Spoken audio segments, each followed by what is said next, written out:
হাফেজ, জয় বাংলা, সরি, আল্লাহ হাফেজ, ইনকিলাব জিন্দাবাদ। এনসিপির এক সমাবেশে এক লোক জয় বাংলা বলে স্লোগান দেয়। এরপরে কি হয়েছিল চলুন দেখে নেই। আপনি কে? পরিচয় দেন। আওয়ামী লীগ থেকে এনসিপিতে যোগ দিয়েছেন জি?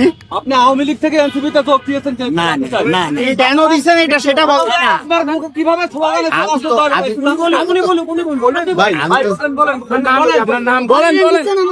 রাজনীতি করি না, রাজনীতি করি নাই।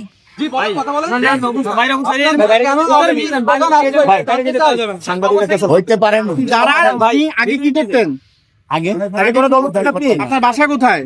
পুরানটা পুরান ঢাকা কোথায়? কোতালি। কোতোয়ালিতে। আপনি তাহলে এখন জয় বাংলা কেন বলছেন? দাঁড়ান ভাই, answer দিতে হবে। সরি মানে কেন বলছেন? কেন হইতে পারে না, হইতে পারে। জিন্দাবাদ আইতে পারে, মুজিবাবাদ আইতে পারে, এটাই হাইতে পারে। ভুল করে বলছেন তো? আজকে আমি মাফ করে দেন। সরি